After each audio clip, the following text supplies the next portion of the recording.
എപ്പോഴും ചോദിക്കുന്ന ചില ചോദ്യങ്ങളാണ് കേരളത്തിലെ പുതിയ നിയമനങ്ങൾ. അപ്പൊ നമുക്ക് അതൊന്ന് കോഴിട്ട് പഠിച്ച് നോക്കിയാലോ. അപ്പോൾ പുതിയതായിട്ട് വരുന്ന വില്ലേജ് ഫീൽഡ് അസിസ്റ്റന്റ് എക്സാമിനും ഈ ക്വസ്റ്റ്യൻസ് ഒക്കെ ഭയങ്കര ഇമ്പോർട്ടന്റ് ആയിരിക്കും. അപ്പൊ നിങ്ങൾ എന്തായാലും മിസ് ചെയ്യണം. അപ്പൊ നമുക്ക് ആദ്യത്തേക്ക് പോവാം.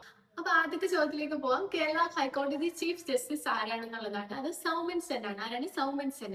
അപ്പൊ ആലോചിച്ചാൽ മതി, കേരള ഹൈക്കോടതി ചീഫ് ജസ്റ്റിസ്. അപ്പൊ ഹൈക്കോടതിയിലൊക്കെ ഇരിക്കുന്ന ആൾക്കെന്ന് പറഞ്ഞു കഴിഞ്ഞാൽ ഒത്തിരി കേസൊക്കെ ഹാൻഡിൽ ചെയ്യുന്ന ആളല്ലേ. അപ്പൊ വളരെ സൗമ്യനായിരിക്കണം അല്ലെ, വളരെ മര്യാദയ്ക്ക് സൗമ്യ സ്വഭാവത്തോടുകൂടിയാണ് പെരുമാറാണ്. അപ്പൊ സൗമൻ സെൻ. അപ്പൊ കേരള ഹൈക്കോടതി ചീഫ് ജസ്റ്റിസ് ആരാണ്? സൗമൻ സെൻ. അപ്പൊ അടുത്തതിലോട്ട് പോവാം. അടുത്തത് കേരള ചീഫ് സെക്രട്ടറിയാണ്. ആരാണ് കേരള ചീഫ് സെക്രട്ടറി? ആരാണ്? വിശ്വനാഥ് സിൻഹയാണ്. വിശ്വനാഥ് സിൻഹ.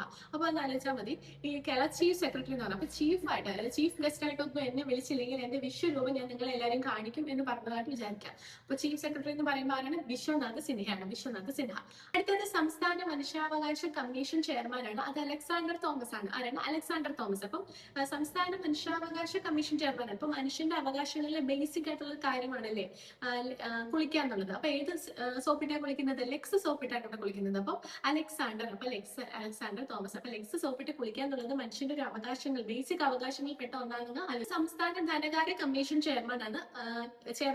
അത് കെ എൻ ഹരിലാൽ ആണ്. K N Harilal. അപ്പൊ ആലോചിച്ചാൽ മതി, ധനകാര്യം എന്ന് പറയുമ്പോൾ കെ എൻ ഹരിലാൽ അല്ലേ. അപ്പൊ കനിഹ ആലോചിക്കുക. കനിഹയും അതുപോലെ കനിഹയും ലാലേട്ടനുമാണ് ഏറ്റവും അധികം ധനകാര്യം ഉള്ളത് എന്ന് വിചാരിക്കുക. അപ്പൊ സംസ്ഥാനത്ത് ഏറ്റവും കൂടുതൽ ധനമുള്ളത് ആർക്കൊക്കെയാണ്? നടിമാരിൽ കനിഹയ്ക്കും അതുപോലെ നടന്മാരിൽ ലാലേട്ടനുമാണെന്ന് ആയിരിക്കും. അപ്പൊ കെ എൻ ഹരിലാൽ. ഓക്കെ. അടുത്തത് കേരള DGP ആണ്. കേരള DGP ആരാണ്? റവാഡ ചന്ദ്രശേഖരനാണ് അല്ലെ. റവാഡ ചന്ദ്രശേഖരൻ. അപ്പൊ ഒന്ന് ആലോചിച്ചാൽ മതി, നമ്മുടെ DGP എന്നൊക്കെ പറയുമ്പോൾ റൗഡികളെയൊക്കെ തുരത്തുന്നത് DGP അല്ലേ. അപ്പം DGP ഭയങ്കര പേടിയായിരിക്കുമല്ലോ റൗഡികളെ. അപ്പം റവാഡ ചന്ദ്രശേഖർ. അപ്പൊ ചന്ദ്രശേഖർ എന്ന് പറഞ്ഞ സ്റ്റേഡിയത്തിലിട്ട് റൗഡികളെല്ലാം പേടിപ്പിക്കുന്നത് DGP ആണെന്ന് ആലോചിച്ചാൽ. അടുത്തത് സംസ്ഥാന വനിതാ കമ്മീഷൻ ചെയർപേഴ്സൺ ആണ്. അത് P സതീദേവിയാണ്. P സതീദേവി. അപ്പൊ വനിതാ കമ്മീഷൻ അല്ലേ. അപ്പം വനിതാ കമ്മീഷൻ ചെയർപേഴ്സൺ ആണെങ്കിൽ ഒരു വനിതയായിരിക്കും. അപ്പം അതുകൊണ്ട് തന്നെ ഇത് നമുക്ക് ഏറ്റവും അധികം അറിയാവുന്ന ഇപ്പൊ ഒക്കെ ട്രെൻഡിങ് ആയിട്ടുള്ളത് സീതാദേവി എന്ന് ആലോചിക്കാം കേട്ടോ. സീതാദേവി. അപ്പൊ സതീദേവി. അപ്പൊ വനിത ആയതുകൊണ്ട് തന്നെ സീതാദേവി അല്ലെങ്കിൽ അതുകൊണ്ട് തന്നെ സതീദേവി. P സതീദേവി കേട്ടോ. അടുത്തത് കേരള ലളിതകല അക്കാദമി ചെയർപേഴ്സൺ ആണ്. അത് മുരളി ചീരോത്താണ്.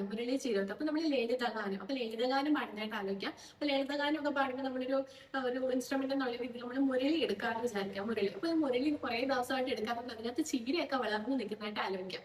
മുരളിയുടെ ഹോളിലെല്ലാം ചീര ഇങ്ങനെ വളർന്നു നിൽക്കുന്നതായിട്ട് ആലോചിക്കാം. കുറെ നാളായിട്ട് ഈ സംഗീതം ഒന്നും നോക്കാത്തത് കൊണ്ട് ഈ മുരളിയിലൊക്കെ ചീര വളർന്നു നിൽക്കാന്ന് ആലോചിച്ചാൽ മതി. അടുത്തത് KCB ചെയർമാന് MG രാജമാണിക്യം IAS ആണ്. അപ്പൊ ആലോചിച്ചാൽ മതി, നമ്മുടെ KCBയിലൊക്കെ കറണ്ട് പോവാണെങ്കിൽ ആരായിരിക്കും പ്രശ്നം ഉണ്ടാക്കുന്നത്? രാജമാണിക്യായിരിക്കും വന്ന് പ്രശ്നം ഉണ്ടാക്കുന്നത് ആലോചിക്കാം.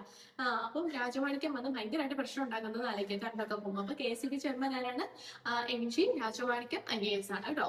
അടുത്തത് സംസ്ഥാന യുവജന കമ്മീഷൻ ചെയർമാനാണ്. സംസ്ഥാന യുവജന കമ്മീഷൻ ചെയർമാൻ ആരാണ്? M ഷാജർ ആണ്. അപ്പൊ ആലോചിച്ചാൽ മതി, യുവജന കമ്മീഷൻ. അപ്പൊ യുവജനങ്ങൾക്ക് ഏറ്റവും ഇഷ്ടമുള്ള സാധനം തന്നെ ഷാർജയാണല്ലേ.